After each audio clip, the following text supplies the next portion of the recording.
Assalamu alaikum. I am Dr. Madiha Asad, fertility specialist and stem cell consultant. What is IVF? IVF क्या है? आज मैं आपको explain करूंगी step by step what is IVF.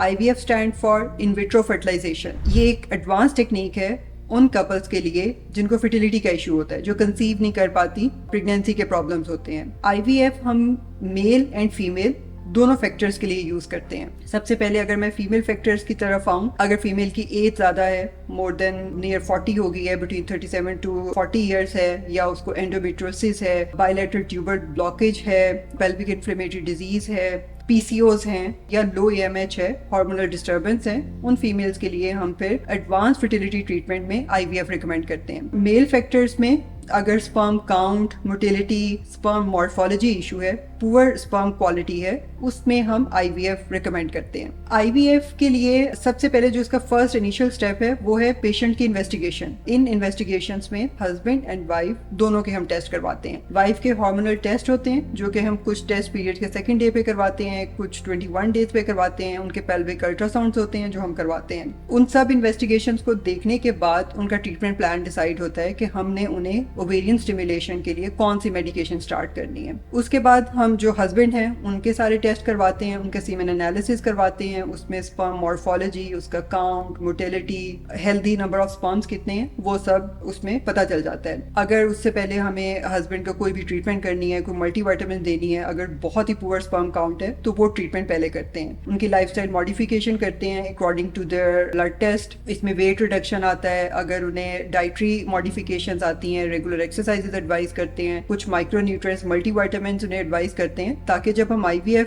शुरू करें उसमें सक्सेस रेट इंक्रीज हो, हमें हेल्दी एग्स, हेल्दी स्पर्म्स और उसके बाद हेल्दी एम्ब्रियोज मिले. So first step is investigation, lifestyle modification, dietary modification. अगर हस्बैंड स्मोकिंग करते हैं तो उसको भी हम थोड़ा कहते हैं कि वो क्विट करें, क्योंकि स्मोकिंग भी स्पर्म हेल्थ को अफेक्ट करते हैं. देन उसके बाद सेकंड स्टेप आता है. जब हम ये सारा कुछ कर लेते हैं, सेकंड स्टेप आता है ओवेरियन स्टिमुलेशन. ओवेरियन स्टिमुलेशन हम किस तरह करवाते हैं, उसमें कुछ मेडिकेशंस होती हैं, इंजेक्शंस होते हैं जो फीमेल को पीरियड्स के दूसरे दिन से शुरू करते हैं. दूसरे दिन से वो इंजेक्शन डेली बेसिस पे उन्हें लगाने होते हैं.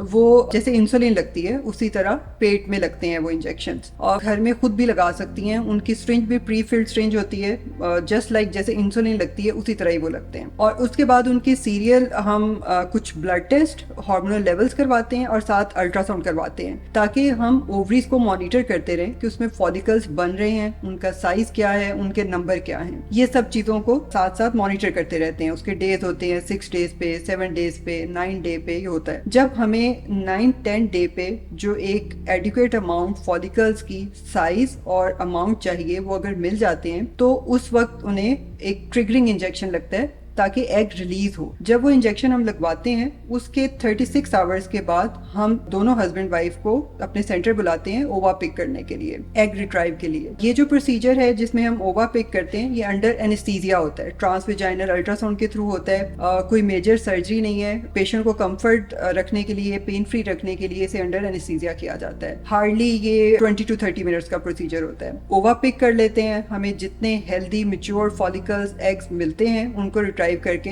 हम IVF लैब में एम्ब्रियोलॉजिस्ट को दे देते हैं. उसी दौरान मीनवाइल हस्बैंड के स्पर्म भी लैब में कलेक्ट करते हैं. उसमें से जो हेल्दी स्पर्म्स हैं वो भी एंड्रोलॉजिस्ट सेपरेट कर लेते हैं. उनकी डिफरेंट टेक्निक्स हैं, स्विम अप टेक्निक्स हैं, और भी बहुत सारे मेथड हैं. उसके बाद एम्ब्रियोलॉजिस्ट एग्स को और स्पर्म्स को फर्टिलाइज करते हैं. इस फर्टिलाइजेशन में 5 to 6 डेज लगते हैं. जब healthy embryos after 5 to 6 days के बाद जो इसकी एक स्टेज है ब्लास्टोसिस स्टेज पे, अगर हमें एम्ब्रियोज पहुंच गए हैं और गुड ग्रेड की एम्ब्रियोज मिल गई हैं, उसके बाद हमने वो एम्ब्रियोज फीमेल में ट्रांसफर करनी होती है. तो ये था complete step by step IVF process. If you found this video helpful, please like this video and subscribe our YouTube channel for further upcoming videos. Thank you.